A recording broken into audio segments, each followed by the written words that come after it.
J. M. Barrie's Peter Pan is one of the most celebrated and readapted children's stories. It's like a modern myth, an escape into a world of boundless adventure, and a bittersweet reminder of the necessity of growing up. The word Pan in Peter's name comes from the ancient Greek god Pan, half animal, half man, who is said to live in the wilds of Arcadia. Like the ancient god, Peter takes us to a world outside the influence of modern life and civilization, a place free even from time. The boy who never grows up has various origin stories.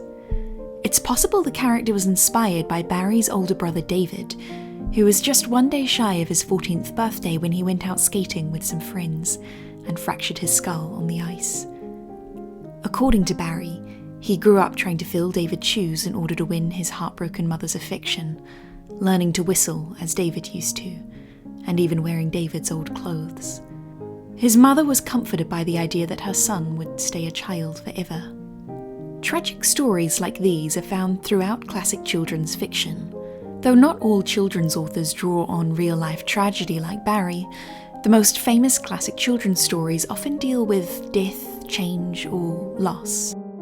These stories are often plotted around grand tragedies that fiction for adults can't match with the same scale and sincerity.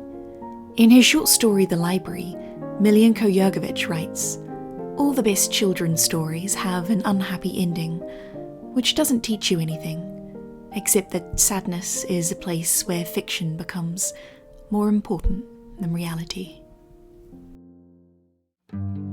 Children's literature arose with the societal idea of the child and childhood as distinct social categories, which is surprisingly recent. In most ancient societies across history, children usually weren't considered valuable or important, and usually only mattered insofar as their potential as adults. Ancient biographers very rarely chronicle the childhoods of the figures they write about, and when they do, it's normally to point out how a figure displayed striking characteristics from a young age.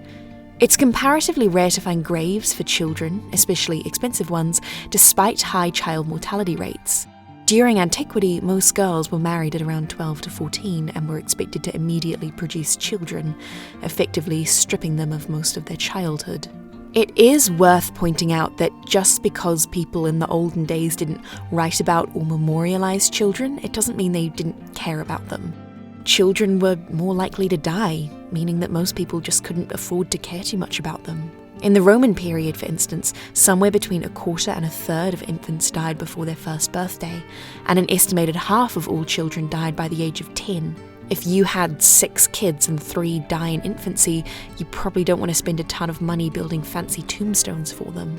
Still, we have plenty of epigraphs and tombstones which do memorialize children. There's a famous epigraph by the Roman poet Martial to an unknown girl, which reads, in part, "She'd have completed her 6th chill winter if she'd not lived a mere 6 days too few. Now let her frisk and play among old friends, and let the soft turf cover her brittle bones. Earth, lie lightly on her, she lay lightly on you." There's something really moving about the fact that he was counting the exact number of days till her birthday. It's clear the Romans were moved just as deeply by the death of a child as we are, but couldn't financially or emotionally afford to memorialize each child as they would an adult. Childhood became more recognized in Europe during the mid-18th century. This was due to a mix of factors: the Enlightenment, the beginnings of the Romantic movement, changes in religious thought, and lowering rates of child mortality. Rousseau's famous 1762 novel, Emile, or On Education, popularized the idea of childhood being innately innocent, an idea which fueled a lot of later Romantic poetry. I seem to talk about the Romantic poets in every single video, and I swear it's not intentional, but it's kind of hard not to talk about them here because they did have a very big part to play in the development of the idea of childhood. People like Blake and Wordsworth depict children as more imaginative and in tune with the spiritual world than adults. The Romantics were all about celebrating nature, and children were often equated to nature in their poetry, with an innocent child character set against the mechanized, industrialized, grown-up world. This view of childhood became so popular among writers and artists of the time that it's since been termed the cult of childhood, which is a weird name for something that was genuinely a force for social good. Childhood became more recognised as a distinct and important stage of development, and throughout the 1800s, education for children of all classes expanded significantly, and child labour laws were strengthened. Suddenly, authors were writing books for children's entertainment. There's a persistent theme of loss and nostalgia in most Victorian children's fiction, which has its roots in Rousseau and the Romantic poets. If childhood is perfect and adulthood is world-weary unhappiness, then every coming-of-age story is a tragedy. Two of the best-known Victorian fantasies, Kingsley's Water Babies and MacDonald's At the Back of the North Wind, grapple with children either dying or remaining forever elsewhere. The cult of childhood is concerned with its own fallen Eden, the loss of innocence and exile into a fraught, complicated world. As put by Lewis Carroll in his poem Solitude, "I'd give all the wealth that the years have piled, the slow result of a life's decay, to be once more a little child for one bright summer day." This view clearly has its flaws. For instance, plenty of people have horrible childhoods, especially in the Victorian period, and adulthood can be a welcome escape. Peter Pan, which was written at the end of the Victorian period, in a way kind of satirises the intensely nostalgic Victorian children's story. Peter Pan and his lost boys can't grow up and are trapped in a lawless, chaotic world where they're constantly searching for a mother figure and where all the adults are trying to murder them. It's from this view of childhood that the classic children's story emerges. Most children's stories, or at least the ones that I'm interested in for this video, deal with some kind of entry into a fantasy world, followed by a relinquishment of that fantasy. In his 1947 essay on fairy stories, J.R.R. Tolkien argues that one function of the fantasy story is recovery, when imaginary worlds enable us to regain a clear view of our everyday world. In children's fiction, the imaginary world is often a mirror of reality, like L. Frank Baum's Oz, which is often read as an allegory for American politics in the early 20th century. Scholars have argued that the yellow brick road represents the gold standard, and the city of Oz is named after the abbreviation of ounces in which gold is measured. In the 1939 film adaptation, the filmmakers turned Dorothy's fantasy into an exaggerated version of her reality. Margaret Hamilton played both the Wicked Witch of the West and her real-life counterpart, Almira Gurch. The Scarecrow, Lion and Tin Man appear in Kansas as farmhands and friends of Dorothy. Of course, once we're in the fantasy world, we have to find some way to leave it. Magic usually makes some sort of exit from the story in order for equilibrium to be restored. Sometimes this is as simple as a train journey, like in Harry Potter, while other times it's a little more complicated. We can break endings in children's stories into three main categories. I'll call them growth, repression, and ambiguity. A growth story, that is, character or psychic growth, is when a character enters a fantasy world which exposes their hidden wishes or emotions. For instance, in The Wizard of Oz, Dorothy wants to escape Kansas, and the world of Oz facilitates her realization that, actually, being over the rainbow isn't all it's cracked up to be, and there's no place like home. Read from a certain angle, The Wizard of Oz is about a girl sent on a quest to kill an empowered, independent woman in order to accept her place in a passive domestic setting. Dorothy kills the Wicked Witch and so resolves the tension of her fantasy in order to accept reality. The ending is happy and fulfilling her wish to return to Kansas. The second ending is narrative repression, a misreading of the fantasy world which ignores its subversive forces. Alice in Wonderland is a bizarre dream in which the normal world and everything in it, from birds to dogs to cards, becomes strange and othered. Wonderland lets us look at reality from a stranger's perspective. One common reading is that it's a child's comprehending of the chaos of an adult world. Alice can only escape Wonderland when she recognises the falseness of her fantasy, telling the Queen of Hearts in her court, "You're nothing but a pack of cards." The third type of ending is tragically ambiguous, and is the ending I'm most interested in for this video. This type of ending usually has some kind of irony at play. I'm going to use Othello as an example. So, in Othello, a military commander named Othello is manipulated by professional bad guy Iago to believe that his wife Desdemona has been unfaithful. So there's our dramatic question. Has Desdemona been unfaithful?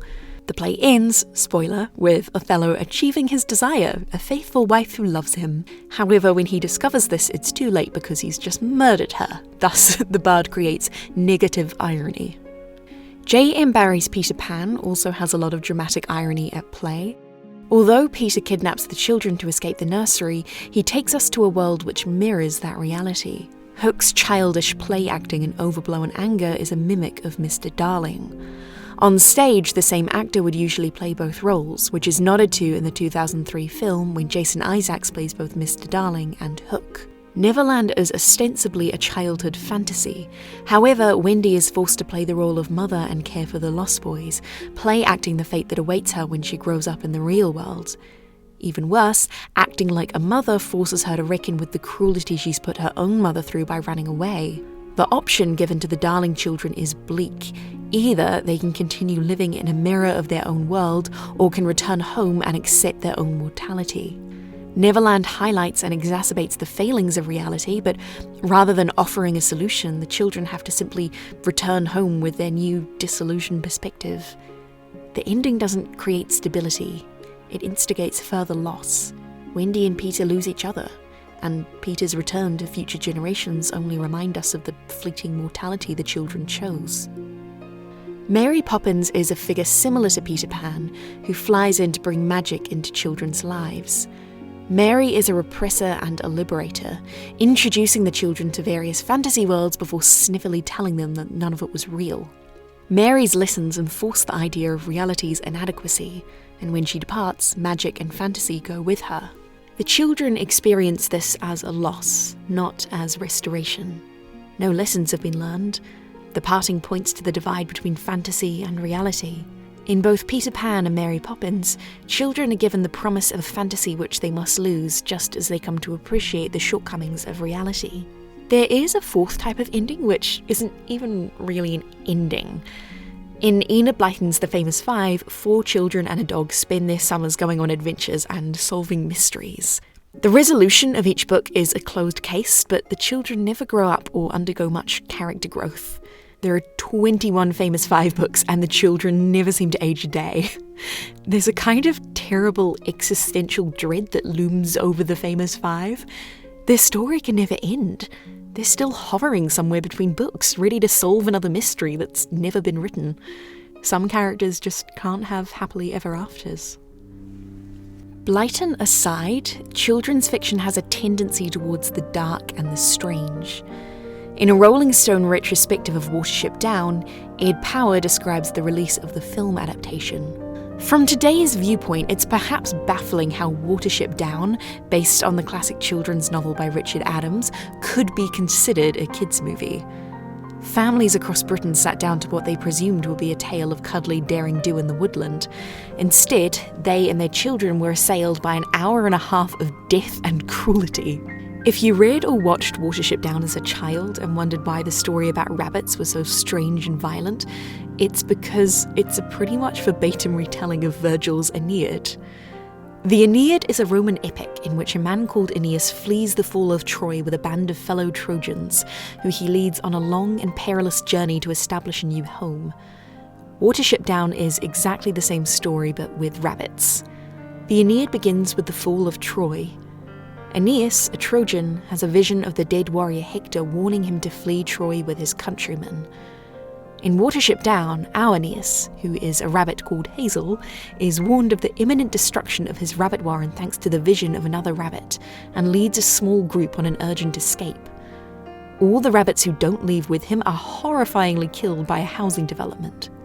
In the Aeneid, Aeneas and his men survive a series of very boring storms and setbacks before arriving at Carthage and meeting Queen Dido. The rabbits' version of this is finding refuge in a seemingly safe warren, where the farmer gives them all enough to eat, only to realise they're being fattened up for meat. The Aeneid ends with a long section modelled on the Iliad. Aeneas and his Trojans have reached Italy, but due to complications, they end up fighting a war in order to found their city. In Watership Down, the rabbits have a horrifically violent war against another warren called Afrafa. There are dead rabbits, Hazel gets shot. It's very traumatic. Watership Down isn't a beat-for-beat retelling of the Aeneid. In some places it's closer to the Odyssey or deviates entirely from epic models. The author, Richard Adams, was inspired by Joseph Campbell's work in typifying the tropes of the classic hero figure and the idea of the monomyth. When asked about the origins of the story, Adams said, "I wrote the book for my daughters, Juliet and Rosamond. If I had been a millionaire, I suppose I might have given my daughters a golf course, but as it was, I decided I would write a novel for them, the best novel I could possibly write. An epic. Human beings don't feel epics anymore. Rabbits do. They are down on the ground." There's an interesting trend in classic children's fiction of stories being based on epics, or drawing on myth or legend. Philip Pullman's His Dark Materials trilogy retells parts of Paradise Lost, as does Tom's Midnight Garden. Susan Cooper's The Dark is Rising series draws on elements of Arthurian legend. These aren't epic retellings so much as epic themes adapted for the modern world.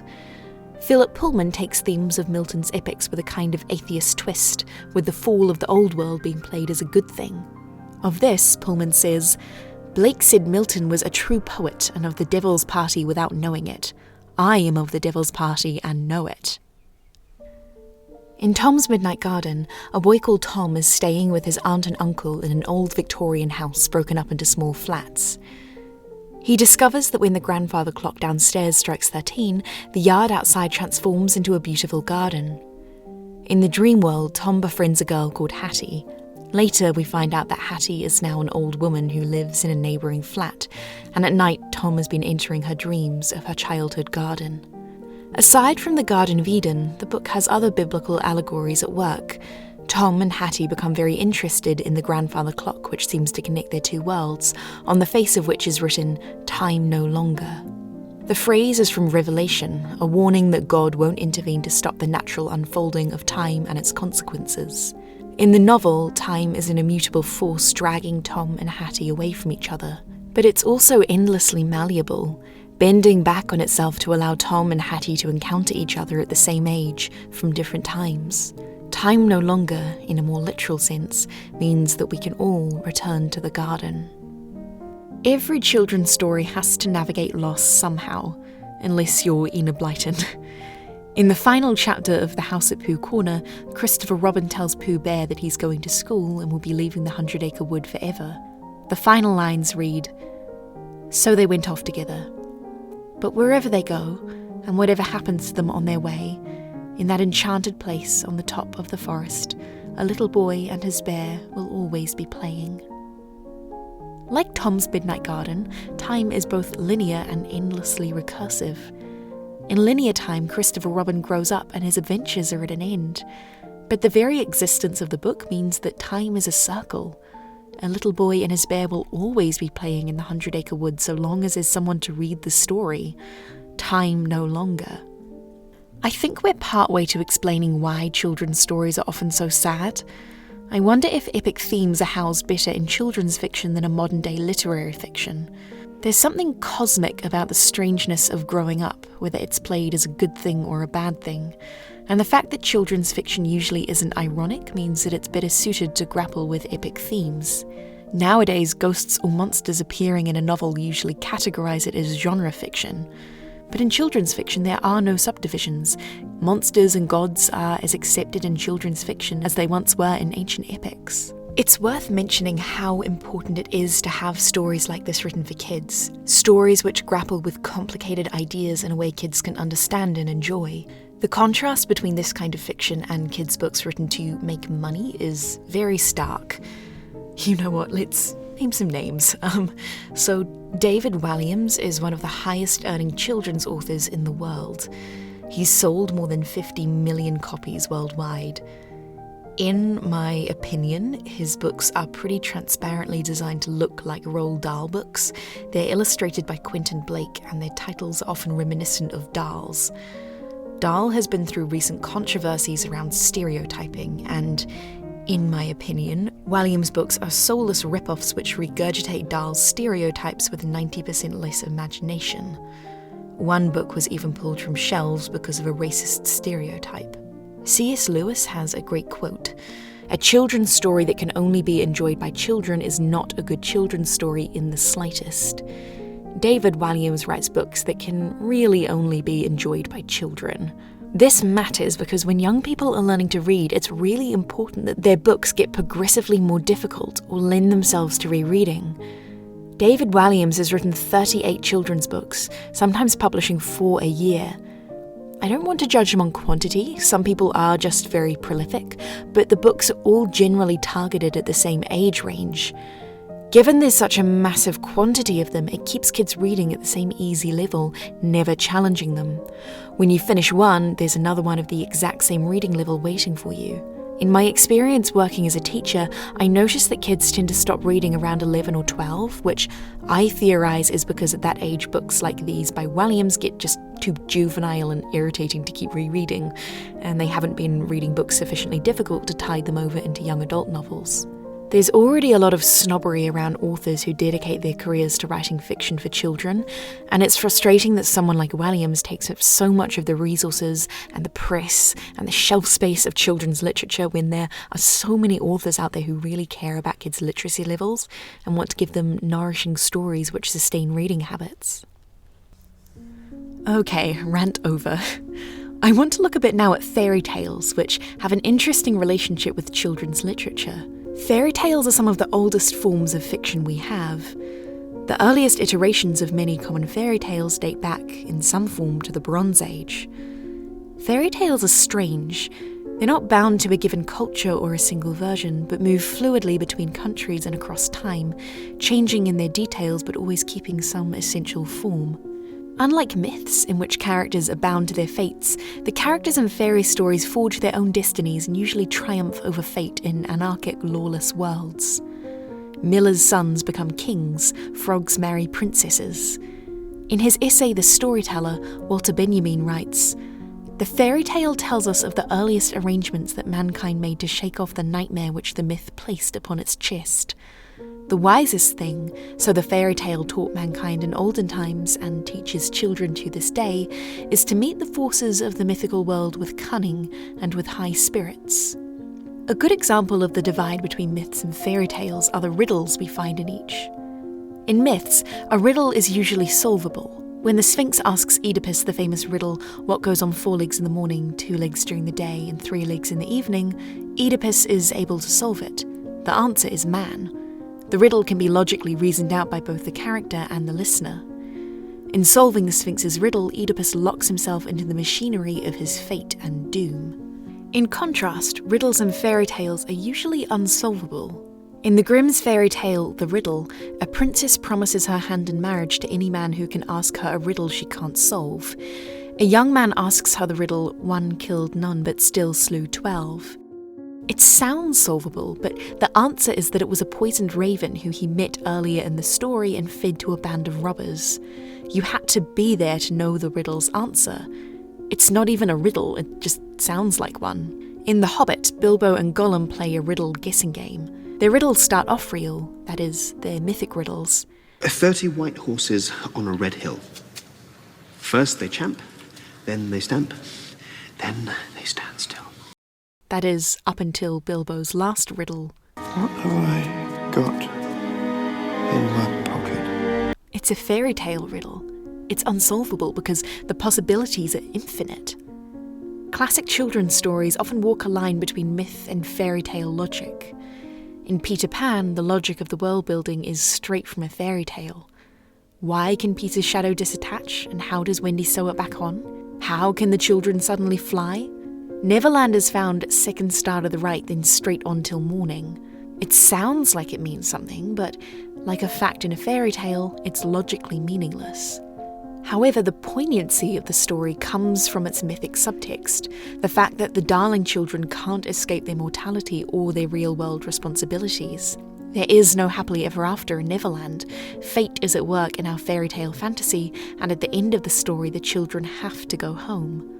In his essay on fairy stories, J.R.R. Tolkien discusses the classic fairy tale ending, the happily ever after, which he terms the eucatastrophe. This essentially means the good catastrophe. The Greek prefix eu means good. The eucatastrophic tale is the true form of the fairy tale and its highest function. The consolation of fairy stories, the joy of the happy ending, or more correctly, of the good catastrophe, the sudden, joyous turn. In effect, the eucatastrophe is victory snatched from the jaws of defeat. It's the crocodile showing up at just the right moment to eat Captain Hook, or Alice turning the Queen of Hearts in her court into a pack of cards. Nowadays, a more popular term for this is the deus ex machina, when fate saves the day at the 11th hour. The deus ex machina is often seen as bad storytelling, a cheap and easy way for a writer to give us a happy ending at the last possible moment. But Tolkien defends the power of the eucatastrophe in storytelling. This joy, which is one of the things which fairy stories can produce supremely well, is not essentially escapist nor fugitive. It is a sudden and miraculous grace, never to be counted on to recur. It does not deny the existence of discatastrophe, or sorrow and failure. The possibility of these is necessary to the joy of deliverance. It denies, in the face of much evidence, if you will, universal final defeat, giving a fleeting glimpse of joy. Joy beyond the walls of the world, poignant as grief. The eucatastrophe has overtones of religiosity, God swooping in at the final second to save the day and remind us that faith will be rewarded. The ending of The Return of the King could be seen as a eucatastrophe in action. Frodo falters when throwing the ring into Mount Doom, and at the final second, Gollum bites off his finger and tumbles into the cracks of doom with the ring. J. Daniel Sawyer has a really interesting article on Substack about whether or not the ending of Lord of the Rings is a eucatastrophe. Spoilers, it isn't, which I would love to talk about if Lord of the Rings was a children's story. As it is, I think Tolkien's perspective on the purpose of the eucatastrophe is very interesting. Tragedy is front and centre in Tolkien's fiction. His heroes suffer, but never without meaning or reprieve. The eucatastrophe consoles tragedy.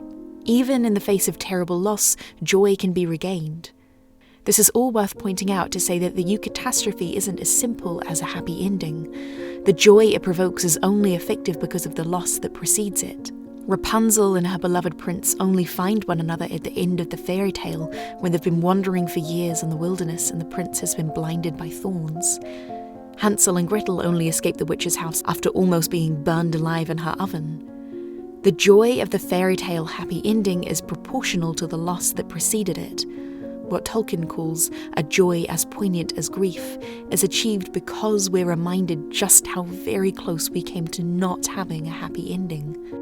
To earn a fairy tale happily ever after, you must, or must at least be willing to, lose everything. A lot of our theories of modern fiction were developed and popularised by Ernest Hemingway. If you've read about or studied creative writing, you've probably heard of the iceberg theory, which was Hemingway's method of writing only with facts and excluding underlying themes. In his essay The Art of the Short Story, Hemingway writes, "If you leave out important things or events that you know about, the story is strengthened. If you leave or skip something because you do not know it, the story will be worthless. The test of any story is how very good the stuff that you, not your editors, omit." This is how the iceberg works. In Hemingway's prose, he largely reports facts, leaving it to the reader to interpret everything beneath the surface. As a quick example, here's an extract from The Old Man and the Sea. "He was an old man who fished alone in a skiff in the Gulf Stream, and he had gone 84 days now without taking a fish. In the first 40 days, a boy had been with him, but after 40 days without taking a fish, the boy's parents had told him that the old man was now definitely and finally Salau." Every sentence is effectively a fact. In its sparseness, the prose leaves silences which we have to read into. The classic fairy tale breaks Hemingway's rule in a really strange way. Here's an extract from the Grimm's version of The Golden Bird. "A certain king had a beautiful garden, and in that garden stood a tree which bore golden apples. These apples were always counted, and around the time when they began to grow ripe, it was found that every night one of them was gone." In a weird way, it reads kind of like a Hemingway story. Like it's just a list of facts. There is a garden. In the garden is a tree. The tree has golden apples. And yet, there's no causal relation between these facts. How does the tree grow golden apples? Are they real gold or golden in colour? Why is it important that they're counted? There is no iceberg. There's no meaning that can be restored if we analyse the text carefully. Fairy tales are famously hard to interpret, or put another way, they're so easy to interpret and offer themselves up to so many completely different interpretations that we're kind of left back where we started. This partly comes from just how many different versions there are. For instance, Hansel and Gretel is just one variation on a popular fairy tale in which children outwit a witch or ogre. This archetype goes back, in some form, to the Bronze Age and is popular in the mythic traditions of many countries. The folklorist Jack Zipes argues that the fairy tale celebrates the patriarchal home, with the adult woman in the story always being maligned. Others argue that the fairy tale is more focused on the psychology of the child characters, learning to overcome their greed and dependence, or through a Jungian reading, might be about learning to satiate our internal hungers. One popular reading of Hansel and Gretel suggests the fairy tale arose after the Great Famine in the 1300s, when widespread crop failure and hunger led children to be abandoned by their parents in hopes they could either fend for themselves or die. Can the fairy tale mean all of these things? The Great Famine theory doesn't even really check out. Earlier versions of the fairy tale predate it significantly, but it sounds so convincing that it's often credited as the origin story of Hansel and Gretel. The surplus of details and facts in the narrative lends the story to endless allegorical interpretation, and arguably eludes any single meaning because it draws no connections. There is no Hemingway iceberg to be uncovered. In his essay The Storyteller, Benjamin contrasts information with stories. The value of information does not survive the moment in which it was new. It lives only at that moment. It has to surrender to it completely and explain itself to it without losing any time. A story is different. It does not expend itself. It preserves and concentrates its strength and is capable of releasing it even after a long time. Arguably, it's the very fact that fairy tales don't have simple interpretations that encourages us to keep returning to them. Fairy tales need an interpreter, and that interpreter is each new generation of readers.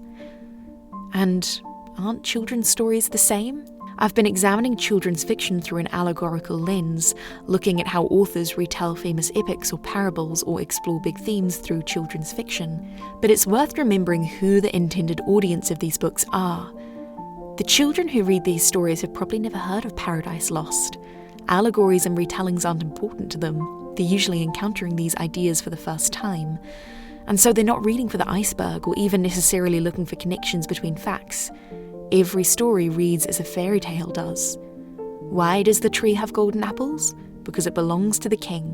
Why does it belong to the king? Because it has golden apples. Children can accept these non-causal facts. Any depth beneath the surface isn't passed out logically, it's felt.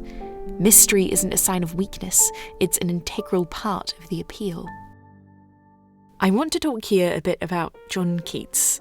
I know I'm not done talking about the Romantics, this is the last time, I promise. Keats was born in 1795 in London. He came from a middle-class background and didn't go to university, but trained as a surgeon. Despite not having the formal literary education of his poetic peers, Keats began publishing poetry while training and working in medicine. The fact that he didn't have a higher education gives an interesting bent to his poetry. He loved reading, he idolised Shakespeare and Homer, and especially Edmund Spenser's The Fairy Queen. Having no formal training in literature or ancient languages, Keats's love for these works came from connecting with them on an emotional level. According to his friend Charles Brown, from his earliest boyhood he had an acute sense of beauty, whether in a flower, a tree, the sky, or the animal world. It was the Fairy Queen that awakened his genius. In Spenser's fairyland he was enchanted, breathed in a new world, and became another being. In Keats's poetry there's often a tension between his self-conscious awareness of the smallness of his own voice and the sublime limitlessness of the image or feeling that lies out of his grasp. The critic Hugh Kenner writes, Keats endeavoured to layer into his odes a history of which he was largely ignorant, except as he could sense its presence in language. Keats's poetry conjures a sense of mystery and wonder.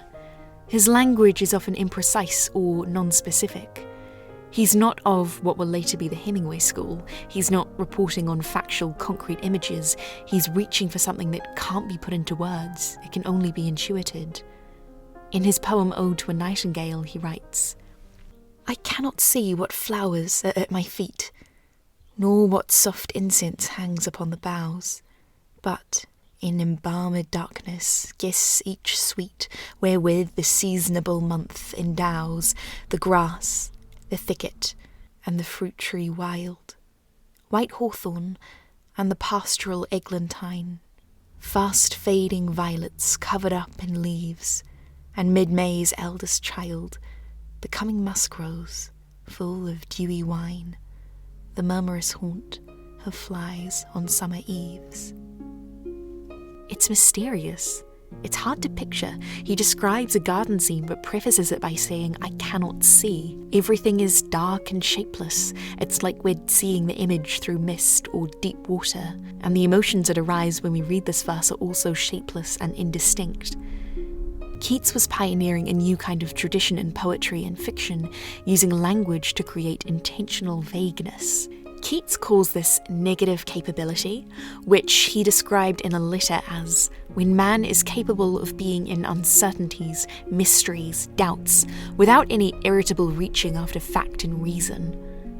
Basically, a poet puts aside self-consciousness and the demand for meaning and just identifies with the object they're contemplating. Both the poet and their subject are transformed. They are boundless. One becomes the other. And it's this tradition that I feel children's fiction stems from, not thanks to its authors, but its audience. Philip Pullman can fill his novels with complicated biblical and mythical allegory, but the effect on the young reader will be the same. It's the elusive, grander, unknowable meaning that imbues the fiction with wonder. Lillian H. Smith once wrote, "Creative imagination is more than mere invention. It is the power which creates, through abstractions, life. It goes to the heart of the unseen and puts that which is so mysteriously hidden from ordinary mortals into the clear light of their understanding, or, at least, of their partial understanding." It's that term, partial understanding, which I think defines children's literature. These stories bring young readers into contact with some of the most difficult ideas, like loss, death, and grief. These things can't be taught or reasoned with, but they can be felt. They can be partially understood. At the start of the video, I quoted from Milienko Jergovich's short story, The Library, and I want to read you the whole passage. There are a few books which you have not opened since childhood. They remind you of a time when you still hadn't learned to scan the pages, to read from the top left-hand corner to the bottom right. These are probably the only books you have really enjoyed in your life. All the best children's stories had an unhappy ending which didn't teach you anything, except that sadness is a place where fiction becomes more important than reality. In John Huston's film The Dead, a woman bursts into tears and is unable to say why. As you watch the film, you thought that this was, in fact, the way life is, and you, too, felt like crying. To a young reader, the impression created by a depth of meaning is felt, even if it isn't understood. Why does the woman cry? We're not old enough to know for certain, but we feel it too. Why does Peter only come back when it's too late? He never says, but intuitively, we think we know why. On an episode of Backlisted, Robert McFarlane says, "We are all in exile from our childhoods, looking back at a threshold we can't cross." And maybe this is what gives children's fiction a particular poignancy to revisit. We can never experience it the way we did when we first read it. Maybe, like a good fairy tale, a children's story doesn't need to be unpicked or solved to be felt.